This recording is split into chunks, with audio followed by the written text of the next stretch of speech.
You guys, this is like the 6th time I've tried to consolidate this message to 5 minutes and record it, and it feels impossible. Apparently there's a lot I want to say, or maybe I'm just really tired from moving. But what I want to talk about today is this concept, this way of being, this way of living that is living open to love. It's a phrase that I heard David Data say years ago, and it has really resonated with me. And it is the goal of how I want to be, how I want to live. If you're following me on social media, you probably saw that in my stories. And I've been experiencing that in a really real way this week because in the past, the old me, I'm moving, I'm saying goodbye. There's sadness with that. There's also excitement about the new chapter. It was my dad's death anniversary on May 30th. And I'm, of course, going through boxes and coming across things that are bringing up some grief and some joy and just all kinds of stuff. The old me would have been closed, or closed 90% of the way. I would have felt a ping of something and shut it down and constricted. And if you pause for a moment, you can consider those times, maybe today, maybe in your life, where you can close yourself off to emotion. You can close yourself off. This is creating layers of numbness in you. And fortunately or not, we're not so great at compartmentalizing all of life. So if you want to experience pleasure and joy at its fullest, then it means that you're going to experience pain. And so this practice of sort of resensitizing and thawing and pulling away these layers and letting down shields has a lot of benefit, but on the surface, some people might think that it sounds awful. Like, why would I want to cry? Why would I want to feel? Well, let me tell you. Here's why I think why you might want to consider it. A few things. I'm going to give you 3 reasons why we might want to consider living open to love. 1, I believe that it is a reclamation of the divine feminine. Which means that it is a reclamation of our intuitive, creative, of our power. Think power. Think like, where do you plug in?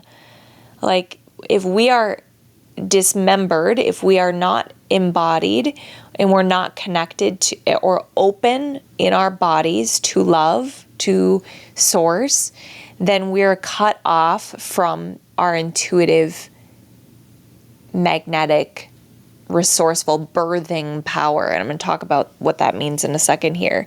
But that is the birthplace of everything. Actually, I'll talk about it now. David Data has a quote. He says, "The energy that moves life is the force of the feminine.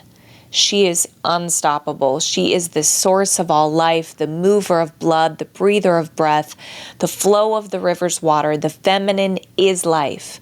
We can feel her, with a capital H, moving and living in any moment. We are open to her." Let me say that again. We can feel her moving and living in any moment. We are open to her or as her.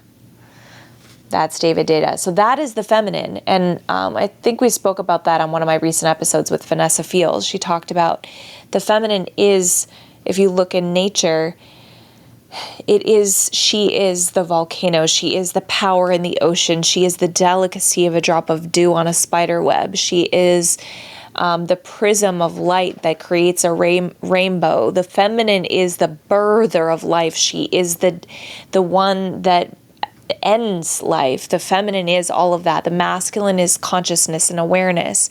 So if we want to move in power and birth things and create things and have our intuition, which will guide us every day, that intuition, you want to manifest anything in your life, reconnecting to your intuition and to your confidence in that is found in your body.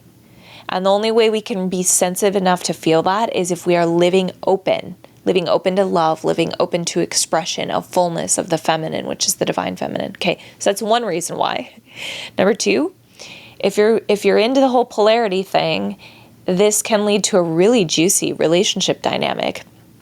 If you've listened to any of the other episodes that I've put out there, especially the early ones, I talked a lot about this, that I have a desire in my future partnership that my partner have the ability to be very grounded in his masculine. And while right now, as a single woman, as I'm experiencing these emotions and being open to love, my masculine is holding space for me. I can ground and hold space and be witness to the emotion that is flowing through.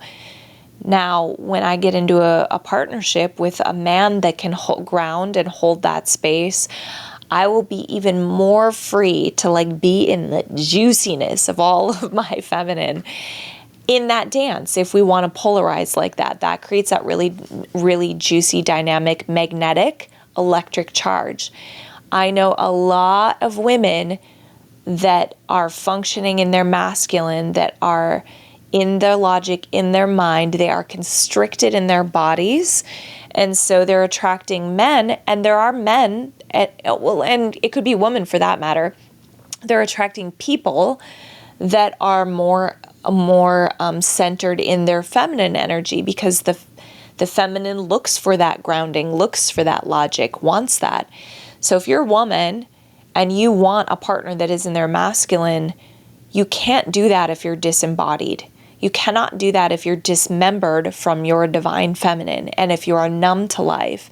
If you are not the ocean and the drop of dew and the volcano and the wind and all the yummy things, you're going to have a hard time attracting a partner that is. Let me give you an analogy. I heard this once recently, that if you're watching a play and you can imagine yourself, there's actors on the stage and they're doing a great job and they're being really funny, or there's a fun dance, or there's something going on, and your attention is really captured by what's happening on the stage. But then it gets kind of boring and the plot line kind of fades and you're not really sure what's going on, and your attention starts to wander. And so you're not keyed in on what's happening, or maybe there's kind of nothing happening anymore on the stage. So your attention really isn't there. The masculine, a healthy masculine that's grounded, loves nothing more than to partake and be witness to and tend to all of the action of the feminine, right? All of the movement of the feminine, her ability to embody love and flow and respond to pleasure and all of that juiciness. But if there's not much going on the stage, and we're also just sitting back watching and there's nothing to watch, there's not a lot of juice in that polarity. And again, if we're not open energetically, if we're not open to love, if we're numb to feeling, we're going to have a hard time being in that juicy flavor. A third reason why I think we should consider being open as love as an expression of the embodied divine, I think it's just written in the stars. I think that we are entering a new era. Daniel talked about it on the last episode we did, that we're birthing something new, and none of us really know what it looks like. I'm convinced that a big part, if not a major player in this, is the reclamation of the divine feminine in all of us, male and female. By the way, we have 25% male listenership on the whole shebang. So you guys, this is for you too. Okay. So what is the feminine? I talked about that with the David Data quote. The feminine is all of the juiciness. 3 qualities that I would describe as the feminine, or living open to the feminine and open to love, is that she's embodied. So it is in our bodies. That is where we notice what's happening. And that's I'll get into the how in a minute. So number 1, she's embodied. Number 2, she's a sensitive instrument. I hate to kind of put it in a tool analogy, but actually it is a good analogy. I was having coffee with a friend last week. Shout out, you know who you are if you're listening. And she said, I said, maybe I'm being overly sensitive. I was talking about a situation in my life, and I said, maybe I'm just being overly sensitive to that. And she said, hold up. I'm really tired of us saying that we're being too sensitive. If I'm using an instrument for anything, if I'm taking a measurement of something, if I'm, I thought of a test of like, I just saw fentanyl, like to be able to test for drugs in other things. You want the most sensitive test. Pregnancy test, we'll use that as an example. You want the most sensitive tool, sensitive test to be able to pick up on anything. So there is a whole lot of freaking power when we are attuned in our bodies so that we can be sensitive to what's happening.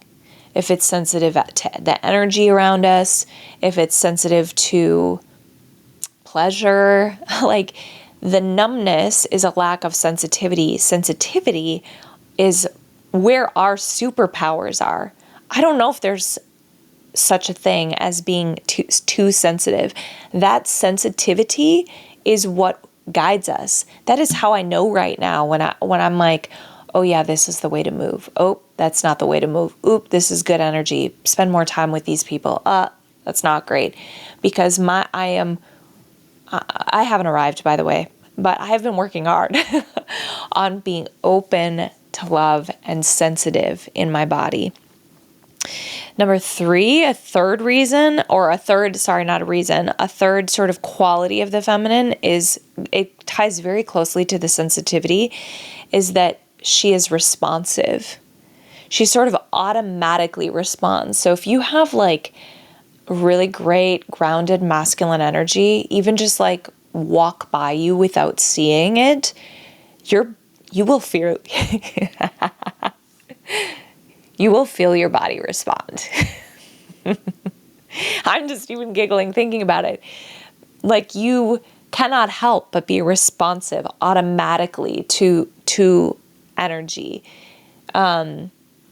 Which I thought of this the other day. I was like, I had this thought a while ago of like, dogs are so interesting, or at least my dog, her tail gives her away and her ears. Like she could be dead asleep and my youngest daughter and her have this little really playful relationship. When my daughter walks in the room, she could be dead asleep and her tail will instantly just start pat, pat, pat, pat, pat, pat, pat, like on the couch.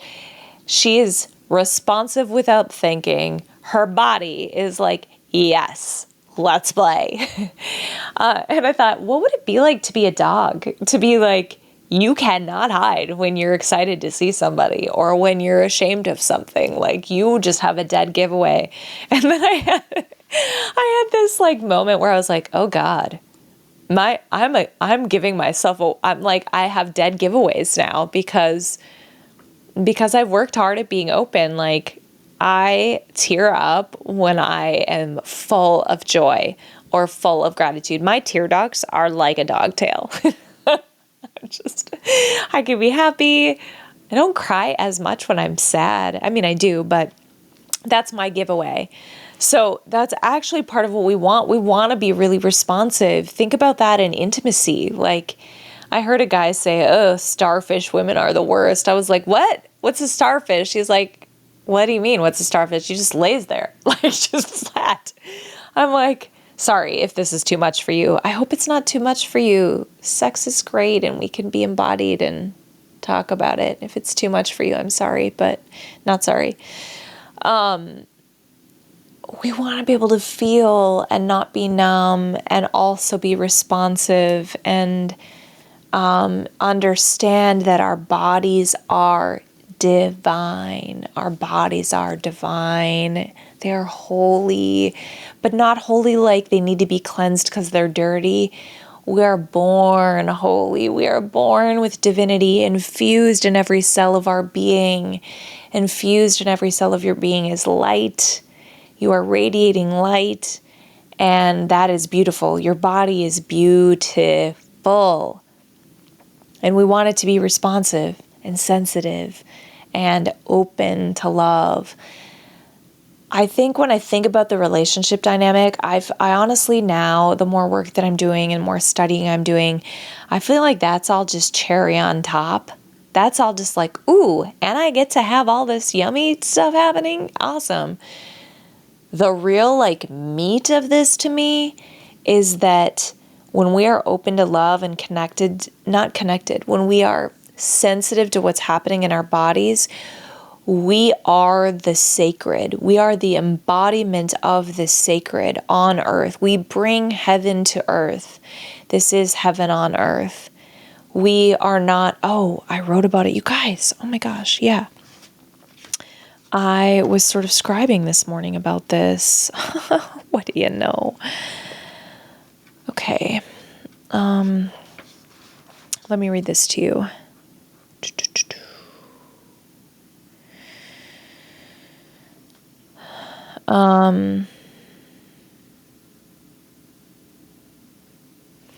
We want to confirm over and over that you are on your path. We want your senses to know our nearness, our oneness.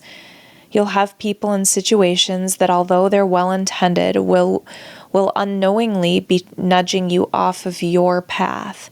But this is your path, not their own.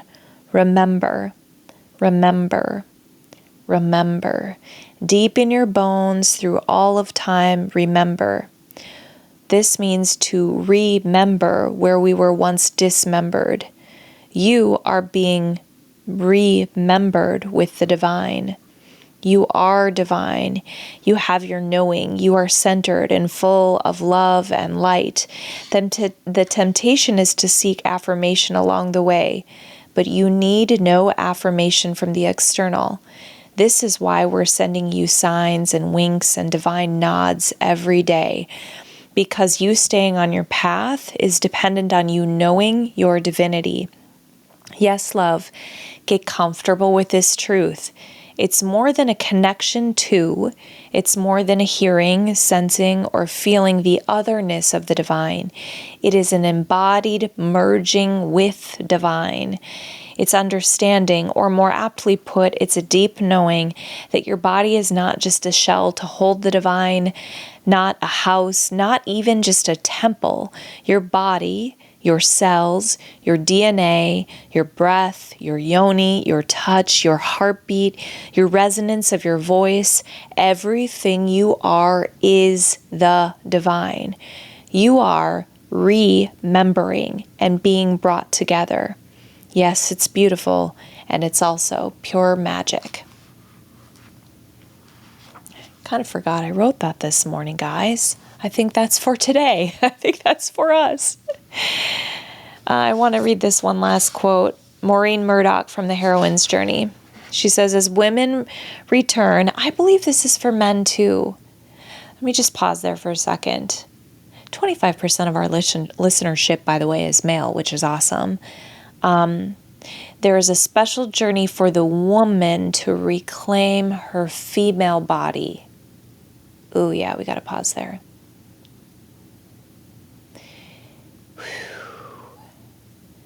There is a special remembering for the woman to reclaim her female body. There is power in the womb, in our female bodies that have been, all of the things through all of the history that are not that they have not been treated as sacred. And our bodies, they don't need to be cleansed to become sacred. They are sacred. And the female body has been mistreated throughout history. And so there is a special place, especially right now, for women to reclaim and own the female essence, the sacred divine of the feminine. Now, within us, males have divine feminine and divine masculine, just as we have divine masculine as well. So I'm going to speak for a second now to you women. As a woman returns from the descent, she takes back her body. And in this act of reclamation, she takes back not only her personal physical form, but she embodies the sacredness of the feminine for all of us. She begins to make conscious its needs through conscious nutrition, exercise, bathing, rest-taking, healing, love-making, birthing, and dying. She reminds us of the sanctity of the feminine. For many women, including myself, the most sacred moments have been physical ones, being held, making love, nursing a child, or giving birth. So we are remembering by understanding that this is a full merging with the divine feminine, and living open to love allows us to live open to pleasure. Pleasure in all of life. Yes, I mean sexually, but I mean in how we savor the food that we eat. I mean in how we view the drop of dew on a spider web, that we are attuned to so much of how life wants to express divinity and love to us, and that spills over to every area of life. It spills over to every area of life. When we live open as love, we have the potential for really juicy dynamics in relationships. And I believe ultimately, like I said, all of that is a cherry on top of a divine plan that is being unfolded, that is a reclamation, a merging of the divine feminine, the sacred feminine with the sacred masculine. This is not a setting aside of the masculine. It's not a now it's our turn. It is a merging of the two that is so beautiful and so powerful. And all of us have that within us. We are a mirror or a reflection of what is in nature. So the masculine is consciousness. It is the awareness. It is the observer of the play that's happening. And we have that in us, and we have the feminine in us. And so we can see all of this reflected in nature, and we can look at, next time you take a walk outside, look at anything in nature and ask, how is that embodied in me? How am I a reflection of that? And if I'm not, how can I become open? I don't think it's not that you're not a reflection of that. I think if you don't feel that, it's because I think if you don't feel that, it's because you haven't remembered yet. That's the awakening. The awakening is to the remembering of the truth that already is. All right. I never know how to sign off on here, so I'll just go with the catchphrase. Have a banging day. Live open to love and feel it. Feel it in your bones.